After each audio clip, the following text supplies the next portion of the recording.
안녕하세요. 책한민국입니다. 오늘 소개할 책은 염증 해방.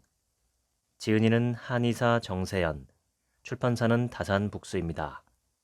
책값은 18,000원, 총 페이지 수는 327쪽, 초판 일수는 2022년 11월 10일입니다. 지은이 소개를 읽겠습니다. 정세연 한의사. 경희대학교 한의과대학을 졸업하고 동대학 대학원에서 박사학위를 받았다. 이후 경희대학교 한의대 겸임교수 및 대한한의임상영양학회 이사, 대한통합한의학회 이사직을 거쳐 현재 국내 최초 식치 전문 한의원, 식치합시다 정세연 한의원 운영 및 사단법인 한국식치연구원의 원장직을 맡고 있다. 엄지의 제왕, 내 몸 사용 설명서 등 다양한 건강 프로그램에 출연해 식치의 개념을 적극적으로 알리고 있으며 66만 구독자가 모인 유튜브 채널 정세연 한의사의 라이프 레시피를 통해 모든 사람이 건강하게 사는 세상을 꿈꾸며 강연과 연구 활동에도 매진하고 있다. 본문을 읽겠습니다. 오래전 일입니다. 학창시절 해외 근무지로 발령을 받은 아버지를 따라 온 가족이 오스트리아 빈으로 떠나게 되었습니다. 그곳에서 전 미국 학교를 다니며 밥과 된장국보다 마카로니 앤 치즈, 초콜릿 케이크, 피자를 주식으로 먹는 날이 더 많아졌습니다. 물 대신 시원한 오렌지 주스와 콜라를 찾는 일도 흔해졌지요. 제 몸 구석구석에는 변화가 찾아왔습니다. 몸무게가 10kg이나 늘었고 발목이 퉁퉁 부었으며 아침마다 피곤해서 눈뜨기가 힘들었고 눈에는 다래끼가 자주 나 외출하기가 부끄러울 정도였습니다. 체기가 있는 듯 늘 배가 아파서 소화제를 자주 먹었고 감기에 걸리면 낫지 않는 상태가 수개월 지속되었습니다. 생기로 가득 차야 할 나이에 저는 다래끼, 위염, 식도염, 지방간 등 온갖 염증으로 골골대고 있었지요. 그러다가 결국 사건이 터졌습니다. 오래 앓던 감기가 폐렴으로 진행되었다는 진단을 받았습니다. 처방전을 보고 깜짝 놀랐습니다. 처방전에는 카모마일 차라고 적혀 있었거든요. 폐렴 정도는 항생제가 없어도 나을 수 있다고 생각한 걸까요? 아무튼 저는 선생님의 지시대로 카모마일 차를 따뜻하게 우려 수시로 마셨고 아침 저녁으로는 카모마일 차에서 나오는 김을 코로 깊게 들이마시는 훈증요법도 실시했습니다. 그리고 단 일주일 만에 기침이 멎었습니다. 이런 과정을 겪고 난 뒤 깨달았습니다. 사람에게 음식이 얼마나 큰 영향을 주는지 말이죠. 그 후로 저는 제대로 된 음식을 먹기 시작했습니다. 특별한 건 아니었고 어머니가 해주신 음식 위주로 규칙적인 식사를 한 것이 전부였습니다. 달콤한 과자와 소시지, 음료수, 가공식품은 되도록 줄였고요. 그렇게 3개월가량을 보내고 나니 어느덧 제 몸에 박혀있던 염증들이 자취를 감추기 시작했습니다. 다래끼는 더 이상 나지 않았고 밥 먹고 소화제를 찾는 일도 없어졌습니다. 다시금 3개월이 지나자 5kg이 빠지고 발목이 제 둘레를 찾았습니다. 더 이상 붓거나 아프지 않았어요. 제 몸은 조금씩 살아나기 시작했습니다. 지금 저는 식치하는 한의사로서 과거에 제가 그랬듯 모르는 사이 스스로를 만성염증 가득한 환경으로 밀어넣는 환자들을 만나 치료하고 있습니다. 우리 몸의 염증은 관절염뿐만 아니라 당뇨, 암, 치매, 비만, 알레르기, 자가 면역 질환 등 다양한 모습으로 나타납니다. 비만도 염증 메커니즘에 의해 발생하는 것입니다. 내장지방은 더 큰 염증을 일으킵니다. 모든 질병의 시작은 염증입니다. 그 중에서도 우리를 오래 괴롭히고 못 살게 구는 건 만성염증입니다. 염증은 비염부터 식도염, 위염, 피부염, 관절염, 자가면역 질환, 암 등 정말 다양한 모습으로 우리 몸에 나타나고 있기 때문에 염증으로부터 자유로운 사람은 거의 없다고 여겨질 정도입니다. 염증의 어원을 살펴보면 동서양의 의미가 통한다는 것을 알 수 있습니다. 염이라는 단어에 불화자가 2개나 들어 있습니다. 영어로는 inflammation인데 라틴어의 불을 지르다라는 뜻의 단어에서 유래된 말입니다. 염증 때문에 그렇습니다를 바꿔 말하면 당신의 몸속 어딘가에 불이 나서 아픈 겁니다 라는 뜻이 됩니다. 증상을 보면 실제로도 그렇습니다. 염증이 생긴 부위는 불이 난 것처럼 빨갛게 충혈되며 붓고 아프고 뜨겁게 달아오르기까지 합니다. 진단학에서 염증의 임상적 4대 징후로 꼽는 것이 바로 발적, 붓기, 통증, 열감입니다. 여기에 기능 저하가 추가되기도 하지요. 몸속에 염증이라는 불이 나는 것은 전쟁이 일어났기 때문입니다. 우리 몸은 세균, 바이러스, 이물질 등 몸에 해로운 것으로부터 스스로를 지키기 위해 매일 크고 작은 전쟁을 치릅니다. 이를 의학용어로 면역 반응이라고 합니다. 자신을 지키기 위한 과정에서 나타나는 반응이 염증인 셈입니다. 다시 말하면 염증은 질병이 아닙니다. 염증의 목적은 세포의 손상을 초기 단계에서 억제하고 파괴된 조직 및 괴사된 세포를 제거하며 동시에 조직을 재생하는 것입니다. 문제는 갑자기 불이 너무 크게 나버렸을 때 발생합니다. 급성 염증에서 많이 생기는 상황입니다. 몸속에 큰 불이 나면 침입자뿐만 아니라 내 몸의 연약한 조직을 손상시키고 장기 전체를 순식간에 망가뜨릴 수 있습니다. 염증은 원래 단기간에 끝나도록 설계되어 있습니다. 제 역할을 다했다고 판단하는 시점에 면역계가 염증 이제 그만하고 염증을 차단하거든요. 그런데 불이 오래도록 진화되지 않거나 자주 발생하거나 엉뚱한 곳으로 옮겨가는 경우가 있습니다. 만성염증이지요. 영양이 부족했던 과거에는 면역세포가 잘 만들어지지 않아 면역력 저하로 발생한 염증이 많았다면 현대인은 면역이 과해서 염증이 끊이지 않는 경우가 적지 않습니다. 면역 조절에 실패한 것이지요. 면역의 과민 반응이 심해지면 외부에서 들어오는 이물질뿐 아니라 특정 식품에까지 반응해 적으로 간주하고 싸움을 일으킵니다. 원래 우리 몸에는 면역 반응이 넘치지도 모자라지도 않게끔 스스로 조절하는 힘이 있습니다. 우리가 염증을 없애고 건강을 되찾기 위해 당장 해야 할 일은 면역을 키우는 것이 아니라 면역을 조절하는 힘을 다시 찾는 것, 즉 면역 균형을 회복하는 일입니다. 아쉽지만 이를 위해 개발된 약이나 영양제는 아직 없습니다. 대신 다른 방법이 있지요. 몸속 미생물을 관리하는 것입니다. 인체에 서식하는 모든 미생물의 유전체를 총칭해 마이크로바이옴이라고 합니다. 이스라엘 바이츠만 연구소에 따르면 사람의 세포 수를 30조개라고 추정했을 때 미생물의 수는 그보다 더 많은 38조개, 장내 미생물의 총 무게는 약 200g이라고 합니다. 지난 10여 년간 6만 건이 넘는 논문을 통해 인간의 다양한 질병이 마이크로바이옴과 관련되어 있다는 사실이 밝혀진 바 있습니다. 한 가지 또 놀라운 사실이 있습니다. 바로 이들이 면역 조절자의 역할을 한다는 것입니다.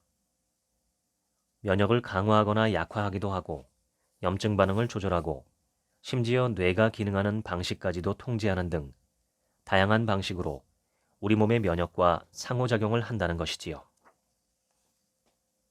킹스 칼리지 런던의 팀 스펙터 교수는 10일간 햄버거만 먹은 사람의 장내 미생물 변화를 관찰하는 실험을 실시했습니다. 자신의 아들에게 비용을 주고 10일간 M사의 햄버거와 콜라만 먹게 했지요. 아들은 이 기간 동안 매일 대변 샘플을 채취해 실험실로 보냈는데 그 결과는 가히 충격적이었습니다. 장에는 약 1,400여 가지 박테리아가 존재하는데 그중 40%가 파멸된 것입니다. 이 실험 결과를 통해 우리는 다음과 같은 답을 구할 수 있습니다. 인간이 미생물을 위한 음식을 따로 섭취하지 않는다면 장내 미생물은 굶어 죽을 수밖에 없으며 종류의 다양성 역시 현저하게 감소한다는 사실입니다. 이는 곧 잦은 염증의 원인이 됩니다. 면역을 조절하는 힘을 키우려면 우리는 장내 미생물, 즉 장내 균들을 잘 대접해야 합니다. 장내 미생물들이 가장 기본적으로 섭취하는 것은 섬유소입니다. 일반 성인 기준 섬유소의 하루 권장 섭취량은 20에서 25g인데 가공식품을 주식으로 하는 경우 섬유소가 늘 부족할 수밖에 없습니다. 섬유소는 섬유 형태의 탄수화물로서 인간의 소화 요소가 분해하지 못하는 3당류 이상의 다당류를 말합니다. 대추 껍질처럼 우리가 일반적으로 먹지 않고 버리는 알록달록한 과일 껍질은 대부분 불용성 식이섬유가 풍부합니다. 그뿐만 아니라 샐러리 등 각종 나물의 질긴 부분이나 우엉, 양배추, 브로콜리 같은 채소, 흰쌀과 밀가루를 제외한 현미, 밀기울, 팥, 귀리 같은 통곡물에도 불용성 식이섬유가 많이 들어 있습니다. 수용성 식이섬유가 풍부한 음식으로는 귤, 바나나, 사과, 자두, 살구 등의 과일과 미역, 다시마 등의 해조류, 버섯 등이 있습니다.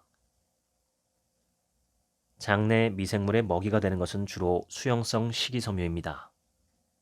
그러나 불용성 식이섬유 또한 면역 균형을 유지하는 데 중요한 작용을 하기에 꾸준히 섭취해야 합니다. 사람이 소화하지 못하고 장내 미생물에게 도달하여 먹이가 되는 탄수화물을 전문용어로 맥이라고 합니다. 미생물총 접근 가능 탄수화물의 약어이지요.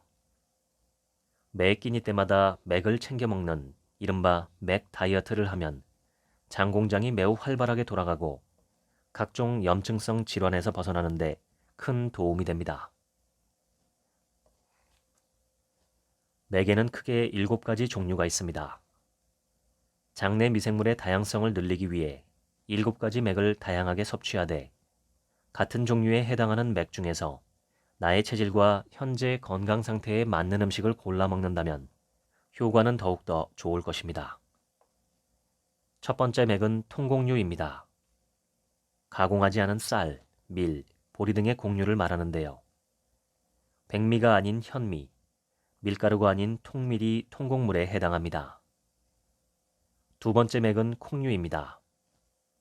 검정콩, 약콩, 완두콩, 노란콩, 병아리콩, 렌틸콩 등 모든 콩이 해당되며 콩으로 제조한 두부도 포함됩니다. 세 번째 맥은 견과류입니다. 네 번째 맥은 껍질째 먹는 과일입니다. 다섯 번째 맥은 채소류입니다. 여섯 번째 맥은 해조류입니다. 마지막 7번째 식품군은 버섯류입니다. 우리 몸의 기능과 활동을 지배하는 신경은 크게 2가지로 나뉩니다. 하나는 팔다리를 움직이는 것처럼 내 의지대로 몸을 움직이는 체성신경이며 다른 하나는 내가 시키지 않아도 자율적으로 알아서 작동하는 자율신경입니다. 자율신경은 인간이 자는 동안이나 특별히 주의를 기울이고 있지 않는 순간에도 자율적으로 심박동을 조절하고 호흡을 조절하고 체온과 혈압을 조절합니다. 최근 면역 균형이 무너진 염증성 장 질환이 있는 환자들과 정상군을 비교한 10개의 연구를 메타 분석하여 자율신경과의 연관성을 살펴본 결과가 발표되었는데 염증성 장 질환이 있는 그룹에서 자율신경의 불균형이 현저히 높게 나타났습니다. 자율신경은 면역 염증 반응의 최전선인 장과 사령탑인 뇌를 연결하는 연결망 역할을 합니다. 만성 염증에서 탈출하기 위한 또 다른 해답이 바로 여기에 있습니다. 한의학에서는 우리 몸과 마음이 균형을 이룰 때 가장 건강하고 아름다운 상태로 봅니다. 음양은 자율신경에도 존재합니다. 양의 속성을 띠는 교감신경과 음의 속성을 띠는 부교감신경이 그것이지요. 자율신경을 자동차에 비유하면 교감신경은 차를 달리게 하는 엑셀러레이터, 부교감신경은 차를 멈추게 하는 브레이크의 역할을 한다고 말할 수 있습니다. 교감신경이 흥분하면 심장이 빨리 뛰고 혈압이 올라가고 더 많은 산소를 흡입하기 위해 기관지가 확장되고 더 많은 것을 보기 위해 동공이 확장되고 근육에 더 많은 혈액을 보내기 위해 말초혈관도 확장됩니다. 반면 브레이크 역할을 하는 부교감신경은 주로 에너지를 보존하기 위해 작용합니다. 예를 들어 교감신경이 심장박동을 촉진하면 부교감신경은 심장박동을 억제하는 식입니다. 교감신경은 하루 중 양의 구간에 해당하는 아침부터 오후 시간대까지 활성화됩니다. 해가 지는 음의 구간에 들어서면 반대로 부교감신경이 활성화되지요. 교감신경이 지나치게 항진되거나 부교감신경이 저하되어 있으면 면역 기능이 떨어져 염증이 빈번하게 생길 수 있습니다. 반대로 교감신경이 피로해 저하증이 있다면 염증을 억제하지 못해서 과잉염증이 나타납니다. 신경성 위염, 신경성 장염, 신경성 두통처럼 신경성이라는 꼬리표를 달고 있는 질환은 스트레스를 받으면 생기는 염증을 뜻합니다. 누구든 스트레스가 지속되면 자율신경의 균형이 무너지고 보통은 자율신경이 지배하는 장기 중에 내가 가장 약하게 타고난 장기에서 염증이 발생합니다. 장이 약하면 장염, 위가 약하면 위염, 방광이 약하면 방광염 증상으로 드러날 가능성이 높습니다. 눈앞의 증상을 쫓기보다는 염증을 만성적으로 일으키는 원인을 치료해야 병이 낫습니다. 다행스럽게도 자율신경 역시 다른 장기와 마찬가지로 균형이 깨지면 우리 몸에 SOS 신호를 보냅니다. 그 신호를 가장 예민하게 감지할 수 있는 부위가 바로 심장입니다. 이유 없이 가슴이 두근거리고 불안하고 심장이 빨리 뛰거나 가슴이 답답한 증상들이 대표적입니다. 병원에 가면 별다른 문제가 없다고 진단받는 경우가 대부분이고요. 이때는 교감신경과 부교감신경의 균형이 깨진 상태, 즉 자율신경 실조증을 의심해 볼 수 있습니다. 자율신경에 생기는 불균형은 사람에 따라 다양한 형태로 발현됩니다. 교감신경이 치솟는 상태가 지속되면 혈압이 오르고 목덜미가 뻣뻣해지고 심장이 빨리 뛰고 침이 바짝바짝 마르는 마치 화가 난 사람에게서 보이는 신호들이 나타납니다. 입맛도 사라지고 잘 체하거나 소화가 안 되며 불면증이 생기기도 합니다. 원인불명의 미열이 지속되는 경우도 있지요. 이런 상태를 자율신경 실조증 중에서도 교감신경 항진이라고 하고 이런 패턴이 자주 나타나는 유형의 사람을 교감신경 우세형이라고 합니다. 반대로 부교감신경이 치솟는 상태가 지속되면 심박수가 느려지고 기립성 저혈압이 잘 생깁니다. 또 실신, 무기력이나 우울감, 잦은 체기나 복통, 설사, 월경통, 피부의 두드러기나 알레르기 등이 나타나기도 합니다. 이는 자율신경 실조증 중에서도 부교감신경 항진일 때 잘 나타나는 증상들이며 이런 패턴이 반복되는 사람은 부교감신경 우세형일 가능성이 높습니다. 병원에 가지 않고 집에서 먼저 테스트해 볼 수 있습니다. 가장 간단한 방법은 자신의 맥박수를 세는 것입니다. 맥은 너무 빠르게 뛰어도 너무 느리게 뛰어도 문제가 됩니다. 10초 동안 맥이 뛰는 횟수의 6을 곱하면 대략 1분 동안의 맥박수를 계산할 수 있는데 정확한 측정을 위해서는 약 3번 정도 측정한 뒤 평균값을 내는 것이 가장 좋습니다. 안정시 측정값을 기준으로 성인의 맥박수는 분당 60에서 80회 정도 뛰는 것을 가장 건강한 상태로 봅니다. 맥이 너무 빠르거나 느리다면, 그리고 이와 함께 내가 느끼는 자각 증상들이 동반된다면 자율신경의 불균형이 시작되었음을 의미합니다. 실제로 연구 결과들을 살펴보면 안정시 맥박이 분당 60에서 89회로 유지되는 그룹보다 90회 이상 뛰는 그룹의 심혈관 질환 발생률과 심근경색으로 인한 사망률이 2.7배나 높은 것으로 나타났습니다. 당뇨 위험도 3배 이상 높아지고요.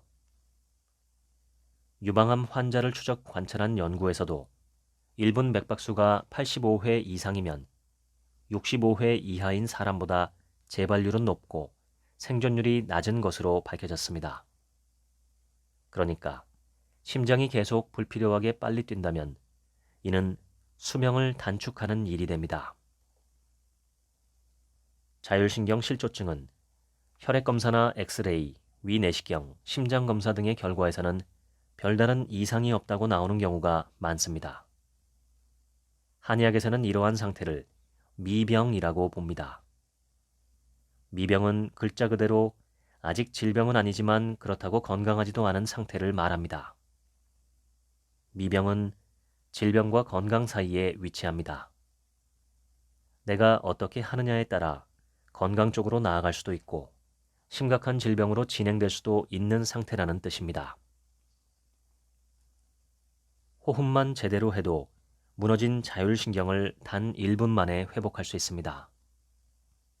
갑작스러운 스트레스로 교감신경이 폭주할 때 활용하기 좋은 꿀벌 호흡법을 소개합니다. 벌이 날아다니는 듯한 허밍 소리를 낸다고 하여 붙여진 이름입니다. 1. 앉거나 누운 상태에서 편안한 자세를 취한다.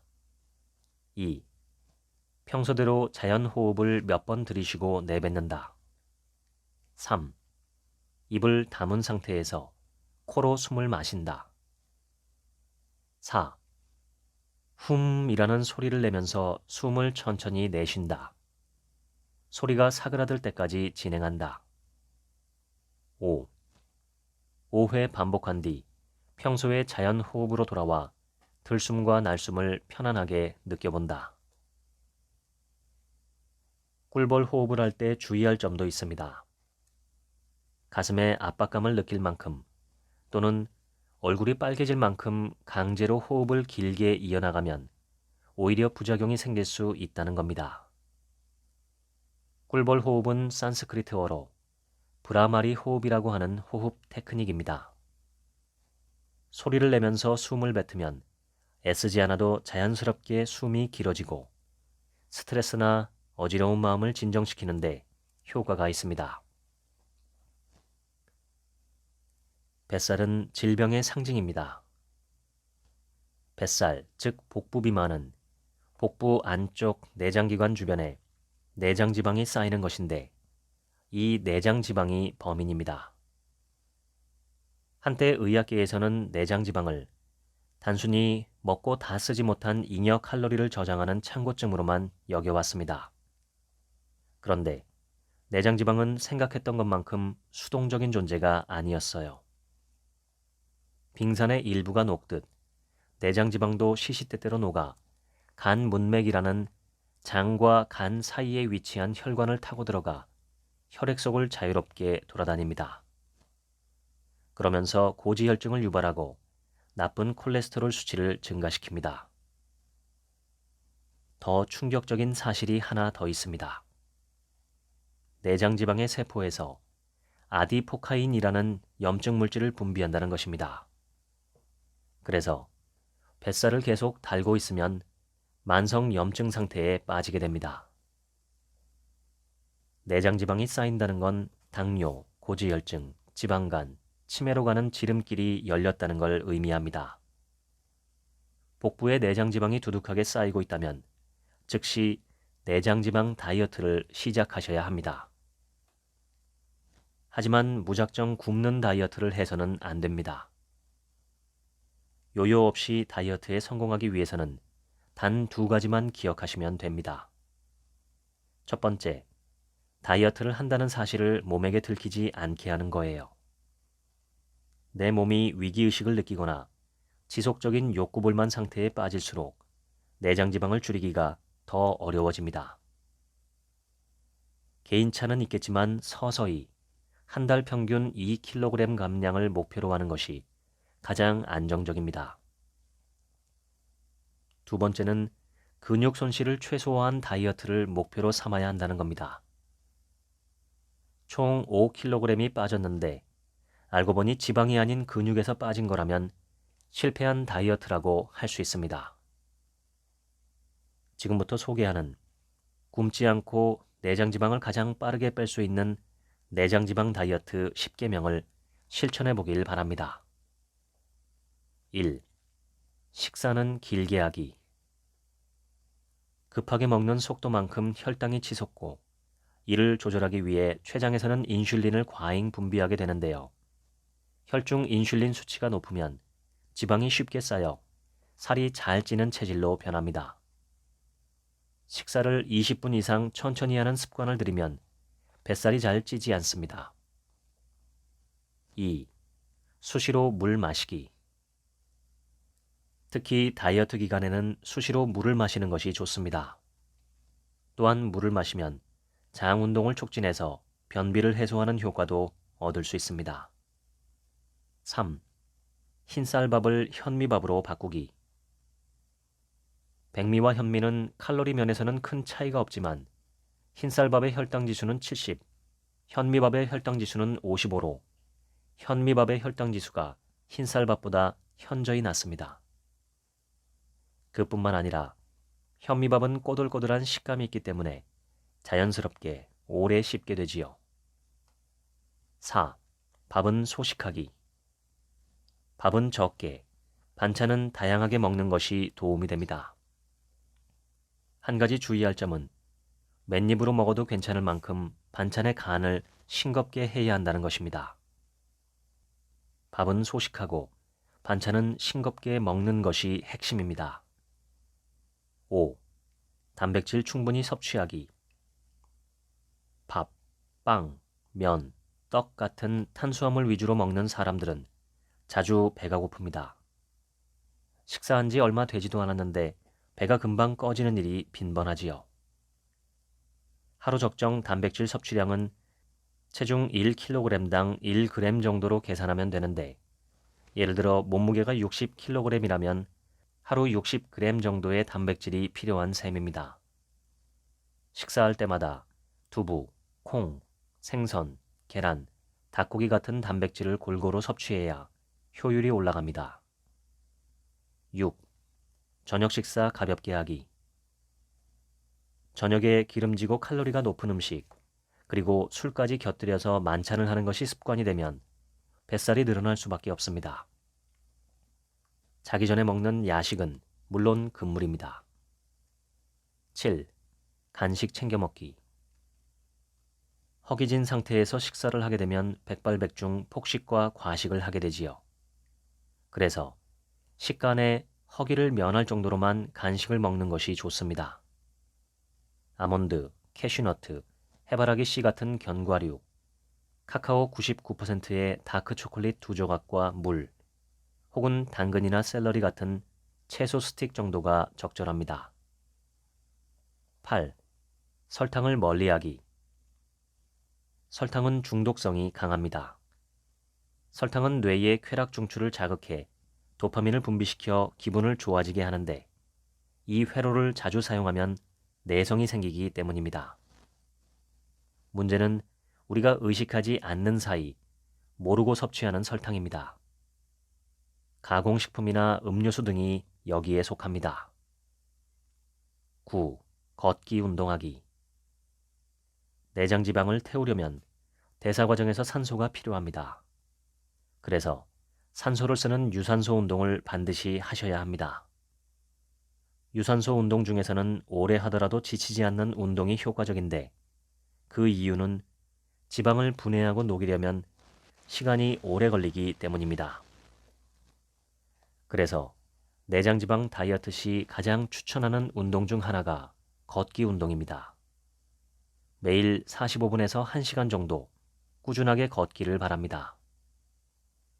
10. 모든 것을 습관화하기. 내장지방 다이어트 10계명의 마지막은 지금까지 나열한 9가지를 습관화하는 것입니다. 한꺼번에 다 성공하려고 하면 부담스러우니 가장 쉽게 해볼 수 있는 한 가지를 선택해서 시작해 보세요. 저는 열심히 걸어도 살이 잘 안 빠져요. 라고 호소하는 분들이 계십니다. 왜일까요? 그 이유는 걷기와 걷기 운동이 다르기 때문입니다. 걷기 운동의 가장 큰 차별점은 심박수입니다. 심박수를 끌어올려야 숨이 차며 산소 흡입량이 많아지고 산소 흡입량이 많아져야 지방을 활활 태울 수 있기 때문입니다. 단순히 걷기만 해서는 심박수가 올라가지 않거든요. 그런데 심박수가 너무 올라가도 문제입니다. 지방이 타지 않고 근육에 저장된 글리코겐이라는 탄수화물만 급하게 끌어다 쓰기 때문입니다. 그렇다면 지방이 효율적으로 연소되려면 심박수가 분당 몇 회 정도여야 적당할까요? 본인 최대 심박수의 70% 정도입니다. 가장 간단하게 최대 심박수를 구할 수 있는 폭스 공식에 따르면 220에서 나이를 뺀 뒤 0.7을 곱하면 적정 지방 연소 심박수가 나옵니다. 예를 들어 50세라면 최대 심박수는 220 빼기 50 이꼴 170이고 여기에 0.7을 곱한 값인 119가 지방 연소가 가장 활발하게 일어나는 심박수가 되는 것입니다. 이는 운동 강도로 치면 중등도 정도의 운동 수준입니다. 속도를 높여 걸으면 숨이 차고 심박수가 올라가는데 일정한 간격을 두고 속도를 빠르게 다시 느리게 조절합니다. 그래야 지방이 활활 타는 적정 심박수를 유지할 수 있으니까요. 이렇게 속도를 높였다가 낮추기를 반복하며 걷는 것을 인터벌 워킹이라고 합니다. 최근 학계에서 운동이 곧 약이라는 개념이 다시 부상하고 있습니다. 운동할 때 근육을 자극하면 호르몬이 나온다는 놀라운 사실이 밝혀졌기 때문입니다. 2007년 응용생리학 저널에 발표된 논문에는 근력 운동을 하면 운동에 관여하는 근육인 골격근에서 마이오카인이라는 호르몬을 분비한다는 내용이 담겨 있습니다. 마이오카인은 근력 운동을 통해서만 활성화되는 호르몬으로 근육 주변을 비롯해 뇌, 내장지방, 부신, 췌장, 혈관, 간, 뼈, 피부 등 신체 내 다양한 장기들에 영향을 줍니다. 따라서 근육에 자극을 주는 꾸준한 운동은 내장지방 제거뿐만 아니라 마이오카인의 원활한 분비를 위해서도 반드시 필요합니다. 아무것도 하지 않으면 40대부터 1년에 평균 1%씩 근육량이 감소해 80대에는 인생 최대 근육량의 절반밖에 남지 않을 수 있습니다. 소중한 근육이 사라지지 않도록 최대한 보존하고 유지하시기 바랍니다. 그러기 위해선 일단 움직이세요. 반드시 피해야 할 3가지 운동 습관이 있습니다. 첫 번째 나쁜 습관은 오버 트레이닝입니다. 우연히 참석한 모임에서 걷기 운동을 예찬하며 하루 3만 보 걷기를 한다는 60대 CEO를 뵌 적이 있었습니다. 새벽 4시에 회사에 출근해 4시간 동안 걷고 별다른 운동은 안 한다고 했으니 매일 유산소 운동만 4시간씩 하는 셈입니다. 겉으로는 배도 나오지 않았고 건강해 보이는 듯 했지만 팔다리는 가늘고 근육량 또한 많이 부족해 보였습니다. 이는 오버트레이닝의 전형적인 예입니다. 과한 유산소 운동을 줄이고 반드시 근력 운동을 병행해야 합니다. 두 번째 나쁜 습관은 부실한 수면입니다. 2010년 시카고 대학교에서 한 가지 실험을 했습니다. 참여자들을 두 그룹으로 나눠 2주간 저칼로리 식사를 하게 하면서 한 그룹은 8.5시간, 다른 그룹은 5.5시간의 수면 시간을 취하도록 했습니다. 8.5시간의 수면으로 숙면을 취한 그룹은 2주간 평균 체지방이 1.4kg, 근육량은 1.5kg 감소했습니다. 반면 5.5시간 수면 시간으로 생활했던 그룹은 평균 체지방이 0.6kg, 근육량은 2.4kg이나 감소했습니다. 잠자는 시간을 줄여가며 운동하는 분들이 늘어나고 있는데 이는 오히려 건강에 독이 된다는 사실을 기억하셔야 합니다. 수면이 부족할 경우 대사량이 감소해 지방을 덜 태우고 근육 합성이 잘 되지 않도록 몸의 대사가 바뀝니다. 마지막 세 번째는 부족한 영양 섭취입니다. 우리 몸은 운동을 할 때 근육에 저장된 글리코겐을 사용해 에너지를 발산하는데요. 이 글리코겐이 사용되며 단백질이 분해되고 근육 손상이 발생합니다. 이때 손상된 근육을 단백질로 보충해주지 않으면 근육의 회복이 더뎌지고 근육 호르몬 생성이 줄어듭니다. 영양을 고려하지 않은 무리한 식단을 고집할 경우 운동을 해도 근육은 계속해서 감소하게 될 것입니다. 만성염증은 꼭 바이러스나 세균 같은 외부 침입자를 통해서만 생기는 것이 아닙니다.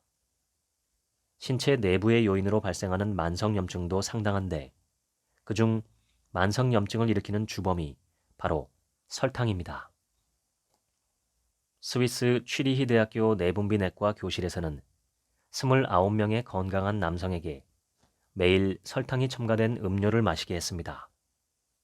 3주 후 혈액 검사를 해보니 모든 사람의 염증 지표가 상승하였으며 체중, 공복 혈당, 그리고 나쁜 콜레스테롤이라고 알려진 LDL 콜레스테롤까지 증가하는 모습을 보였습니다.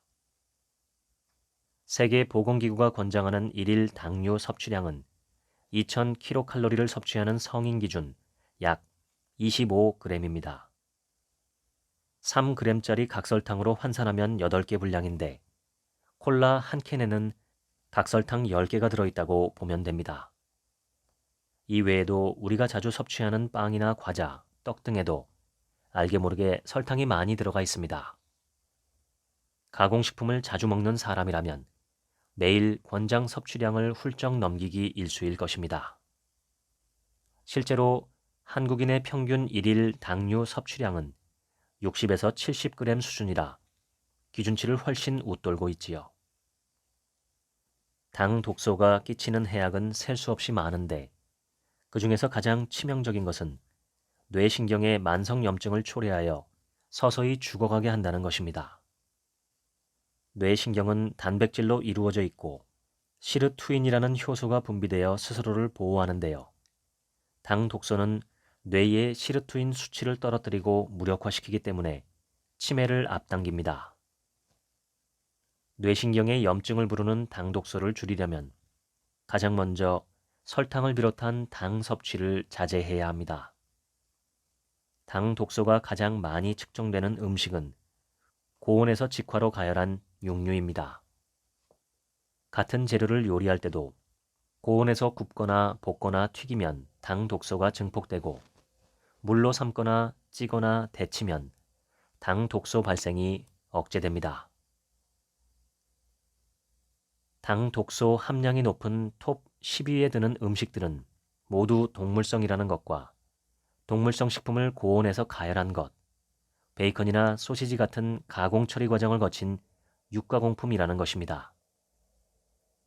당 독소를 피하려면 채식을 해야 할까요? 꼭 그래야 하는 것은 아닙니다. 다음은 당 독소를 줄이는 6가지 식습관입니다. 1. 생선, 콩, 과일, 채소, 통곡물 섭취를 늘리고 육류, 마가린 버터, 고지방식품, 가공식품 섭취를 줄이세요. 2. 육류를 섭취한다면 수육, 보쌈, 샤브샤브 위주로 드세요. 3. 육류를 조리하기 전에는 산도가 낮은 레몬이나 키위, 식초 등을 활용해 전처리하세요. 4. 식감이 촉촉한 음식을 드세요. 삼겹살이나 닭고기를 에어프라이어로 조리하면 기름 없이 튀기더라도 당 독소 함량이 대폭 상승합니다.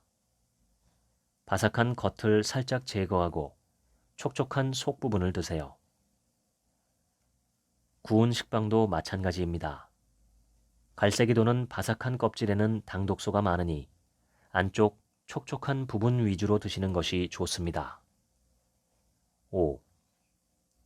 간장은 전통 간장이나 양조 간장을 사용합니다. 콩을 염산 같은 화학물질로 분해한 산분해 간장, 이것을 양조 간장과 섞어 만든 혼합 간장은 당독소 함량이 높기 때문에 피해야 합니다. 6. 과일, 채소 속 플라보노이드 성분을 자주 섭취하세요. 현대인의 병은 대부분 생활 습관병입니다. 식습관을 비롯한 일상의 습관들이 병을 만들고 키우기 때문이죠. 생활 속 어떤 습관들이 염증성 체질을 만드는지 알려드리겠습니다. 염증을 줄이는 습관 1. 숙면을 취하세요. 만성염증과 가장 큰 연관성이 있는 습관 중 하나가 수면 습관입니다. 수면 장애가 있을수록 염증 수치를 나타내는 CRP 수치가 증가하는 것으로 나타났습니다. 숙면을 취하지 못할수록 염증이 잘 생기는 체질이 될 수 있다는 뜻입니다. 무조건 많이 잔다고 좋은 것은 아닙니다. 수면 시간이 8시간 이상인 경우에도 CRP 수치가 상승하는 것으로 밝혀진 바 있습니다. 숙면을 취하고자 한다면 7시간 정도가 가장 좋습니다. 염증을 줄이는 습관 2. 자주 움직이세요. 염증을 부르는 또 다른 습관은 오랜 좌식 생활입니다. 우리 몸은 팔다리를 움직이며 걷고 뛰면서 근육이 수축 이완할 때 혈액순환과 림프순환이 활성화되도록 설계되어 있습니다. 이 활동으로 인해 독소와 염증 물질이 체내에 쌓이지 않고 쉽게 배출됩니다. 이미 만성염증에 시달리는 사람이라면 운동 횟수보다 중요한 것이 있습니다. 틈새 움직임이지요. 내내 앉아서 생활하다가 하루 1시간 운동만으로 움직임을 끝내기보다는 50분 앉기와 10분 움직이기를 반복하는 것이 원활한 순환을 유지하는 데 훨씬 효과적입니다. 염증을 줄이는 습관 3. 스트레스를 키우지 마세요.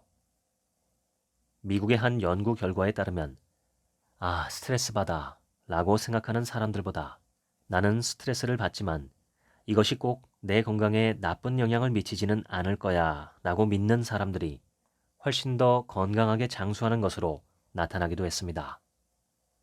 염증을 줄이는 습관 4. 물을 챙기세요. 수분이 부족한 탈수 상태에 놓이면 염증이 잘 생길 수밖에 없습니다.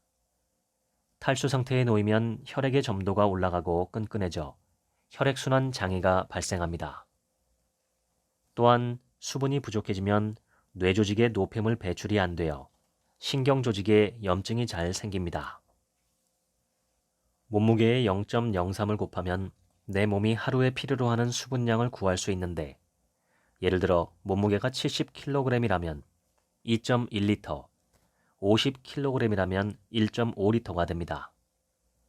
그러나 이를 모두 물로만 섭취할 필요는 없습니다. 평소 채소와 과일을 많이 먹는다면 식품을 통해 섭취하는 수분량으로 약 1리터 가까이 채울 수도 있습니다. 2020년도 한국영양학회 연구에 따르면 남성은 하루 900ml 이상, 여성은 600에서 800ml 정도 수분을 섭취하는 게 적절하다고 보고 있습니다. 식치는 단순하게 어디에 어떤 음식이 좋더라 라는 공식이 아니라 나의 체질과 증상에 맞는 음식을 찾아 치료하는 섬세하고 정교한 방법이며 불필요한 염증이 오래 머물지 않게끔 전체적인 몸의 균형을 잡아나가는 과정입니다. 지금 여러분을 괴롭히는 염증이 있다면 원인을 파악해보고 이를 해결하는 데 도움이 되는 식치를 시도해보세요. 지금까지 염증 해방 읽어드렸습니다. 지금부턴 제 얘기입니다. 지난주에 연극 연습한다고 소리를 많이 지르다 보니 목감기가 계속되어서 지난 일주일간은 찬물 샤워를 하지 못했습니다. 지금도 목은 여전히 조금 불편하지만 감기 기운은 어제부터 사라져서 다시 찬물 샤워를 시작했는데 요즘 날이 추워서 그런지 물이 아주 시원합니다. 2달 후면 찬물 샤워를 한 지도 2년이 되는데 매우 만족합니다. 정신이 번쩍 들고 온몸의 세포가 깨어나는 느낌이죠. 심장과 혈관 등 지병이 없고 감기 등이 없는 정상적인 컨디션이라면 저는 찬물 샤워를 꼭 해보시기를 추천합니다. 어떤 여배우는 미온수로 세안을 하고 마무리는 꼭 찬물로 한다고 합니다. 그러면 피부의 처짐이나 늘어짐이 줄고 더 탱탱해진다는 것입니다. 저도 따라해보니 과연 그랬습니다. 저는 아침에는 머리 감기와 세수만 하고 저녁엔 머리와 얼굴을 제외한 샤워를 합니다. 땀이 많이 나지 않는 체질이라 여름 2~3달 정도에만 저녁 세안을 한 번 더 하는 편이죠. 지금까지는 보통 아침에 5에서 7분 정도 따뜻한 물로만 머리를 감고 세안을 하며 끝냈는데 마무리 30초 정도의 찬물 마사지를 하니 머리와 얼굴 피부도 한결 더 느낌이 좋습니다. 제가 찬물 샤워 관련해서 꼭 말씀드리고 싶은 게 있습니다. 바로 사람 마음이 참 요상하다는 것입니다. 저는 20, 30대에도 찬물 샤워를 몇 번 시도했었습니다. 찬물 샤워에 대해서 알고 그런 건 아니었고 그냥 실험해보고 싶었습니다. 그런데 겨울은커녕 여름에도 찬물이 몸에 닿는 그 느낌이 너무 좋지 않았습니다. 내 몸이 무슨 커다란 해를 받는 것 같은 느낌이었죠.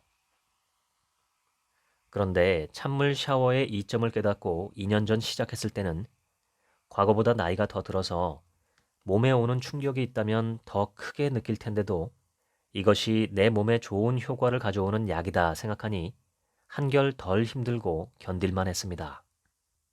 처음 몇 달간은 샤워할 시간이 되면 두려운 마음이 들 정도였지만 지금은 샤워 시간이 되면 오히려 마음이 살짝 들뜨고 그 차가움을 기대하는 흥분감이 일어납니다.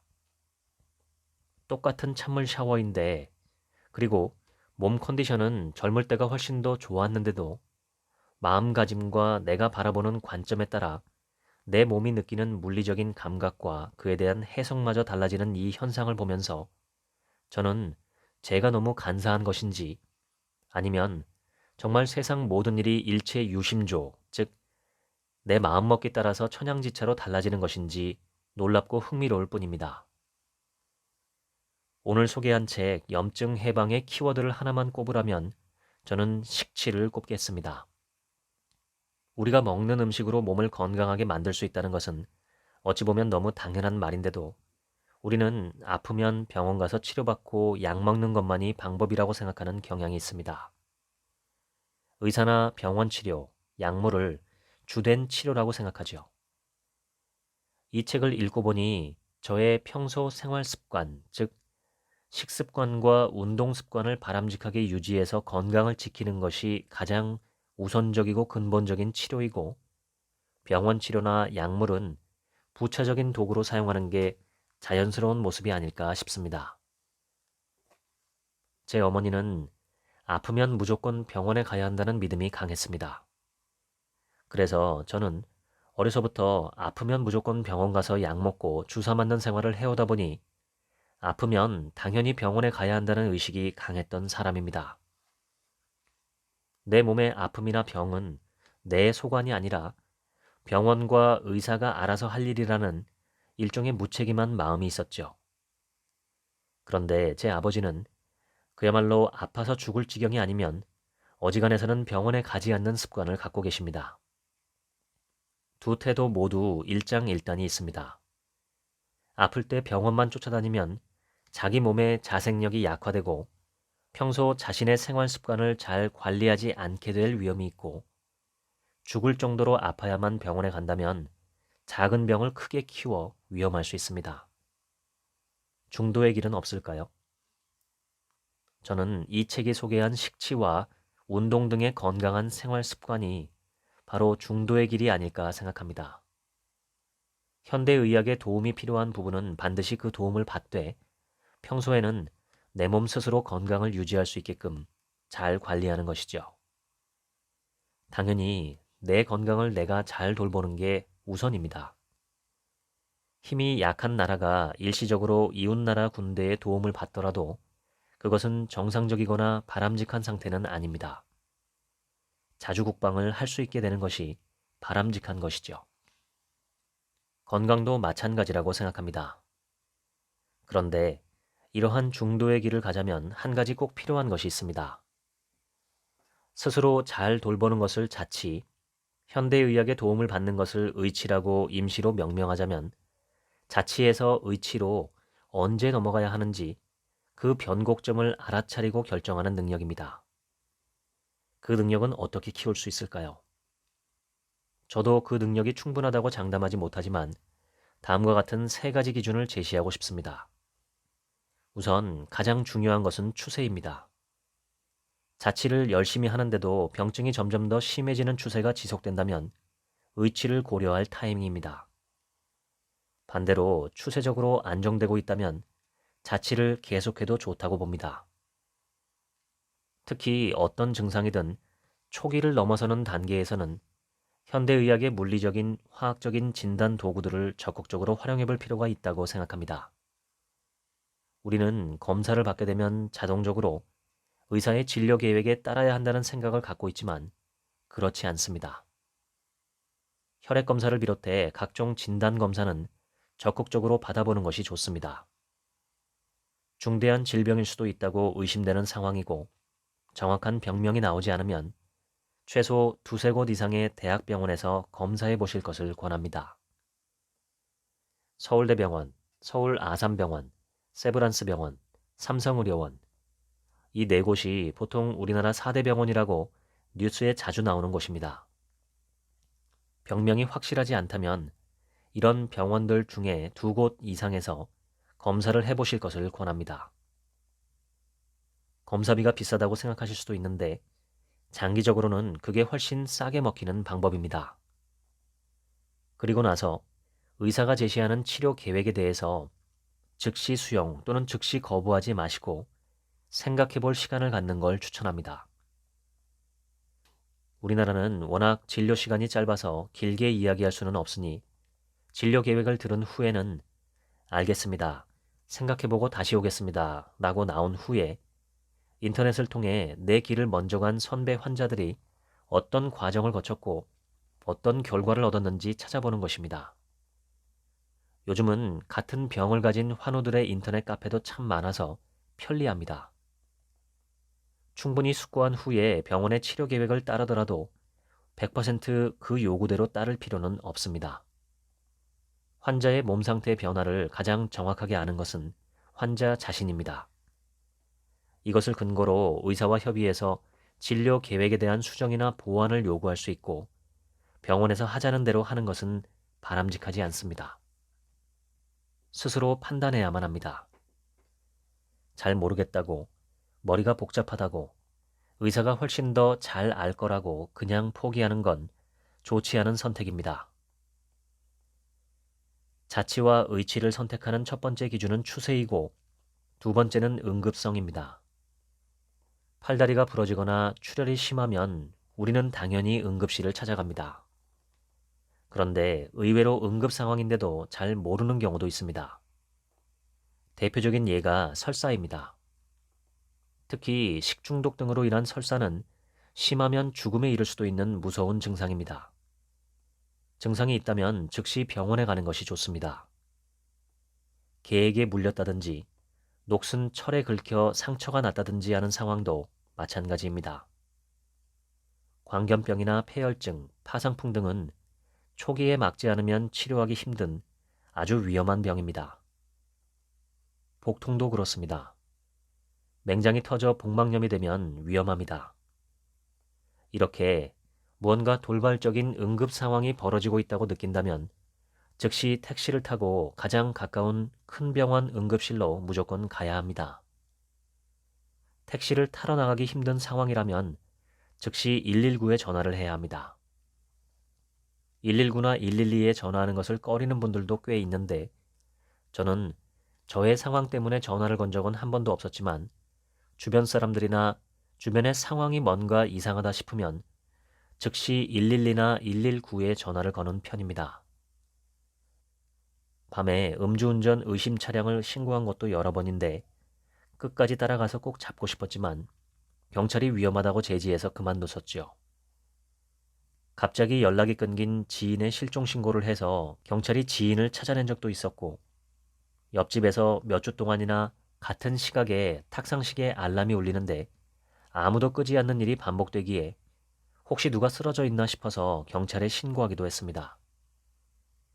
밤에 취해서 길에 뻗어 있는 여성이나 싸움하는 남자들을 신고한 건 여러 번이고, 한 번은 처가에 갔다가 옆에 있는 야산 꼭대기에서 피어오르는 연기를 보고 119 신고를 하기도 했었지요.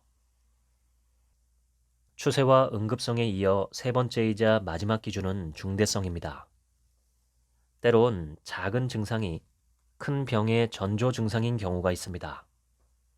사실 이 세 번째 중대성은 보통 사람이 알기가 가장 어렵지요. 고대 중국의 전설적인 명의 화타가 있습니다. 그가 이런 말을 남겼습니다. 저는 삼형제 중 막내인데 의술은 큰형이 가장 뛰어나고 그 다음이 작은형이고 제가 가장 실력이 부족합니다. 큰형은 환자의 몸에서 환자 스스로 전혀 인지하지 못하는 아주 작은 전조 증상도 감지하고 미리 치료를 해주기 때문에 환자는 자신이 하마터면 중환자가 될 뻔했었다는 사실도 모르고 큰형이 치료를 해주었다는 사실도 잘 모릅니다. 작은형은 병이 겉으로 드러나서 작은 증상이 되었을 때 치료를 잘 해주기 때문에 사람들은 고마워하지만 중병을 치료해줬다고는 생각하지 않기에 작은형도 유명해지지 않았습니다. 그런데 저는 병이 심해져서 증세가 커지고 죽을 것 같을 때에야 알아차리고 치료를 해주기 때문에 사람들은 저를 명이라고 부르고 생명의 은인이라고 생각합니다. 이 말이 사실인지 아닌지는 알 수 없지만 이처럼 중대한 병의 징조나 실마리는 알아채기가 정말 어렵습니다. 다행히 요즘은 인터넷이 발달해서 각종 위험한 질병들의 전조 증상을 쉽게 찾아볼 수 있습니다. 물론 그러다가 헛다리를 짚는 경우도 있죠. 그래도 손해본 게 아닙니다. 평생 문단속, 창문단속을 잘 하고 다녔는데 도둑이 한 번도 들지 않으면 손해를 본 것인가요? 인간은 누구도 미래를 모르기 때문에 지금의 결과만 놓고 과거를 판단하는 태도는 너무 어리석고 위험한 생각입니다. 지금 현재 상황에서 미래를 대비해 취할 수 있는 사전 대비는 언제나 중요합니다. 몇 년 전에 제 장모님이 다급하게 전화를 하셔서 당신이 뇌암이니 빨리 큰 병원에 데려다 달라고 하신 적이 있었습니다. 그날 아침 TV에 나온 의사가 뇌암의 전조 증상이 이러이러하다고 했는데 당신의 평소 증상과 똑같다는 것이었죠. 바로 서울대병원 응급실에 모시고 가서 CT를 찍었습니다. 결과는 아주 깨끗했고 장모님은 건강을 되찾으셨죠. 아버지와도 똑같은 경험을 했습니다. 뇌졸중이 시작되는 것 같다고 하셔서 역시 같은 응급실로 모시고 가서 CT를 찍었고 깨끗하다는 판정을 받았습니다. 두 분 다 원인은 편두통이었습니다. 갑자기 시간과 돈을 써야 했지만 두 분이 갖고 있던 불안감, 즉 자신이 뇌암이나 뇌졸중 환자가 될 수도 있다는 생각을 없애는데 꼭 필요한 비용이라고 생각했습니다. 이렇게 해피엔딩으로 끝날 수도 있지만 그렇지 않은 경우도 실제로 있습니다. 그러니 평소 자신의 나이대에 발생할 수 있는 중대 질병이나 가족력의 전조 증상을 잘 알아두고 자신의 몸 상태와 비교 관찰하는 것이 좋습니다. 추세와 응급성과 중대성을 잘 파악해서 자치에서 의치로 잘 넘어가는 것도 중요하지만 그 전에 이 책에 나온 식치와 자치를 귀찮게 여기지 말고 평소 실행하는 것이 돈과 시간과 에너지와 행복감 면에서 여러모로 더 안전하고 유익합니다. 스스로를 잘 돌보는 것은 생명체의 의무입니다. 지금까지 책 한 민국의 하루치 생각이었습니다. 감사합니다.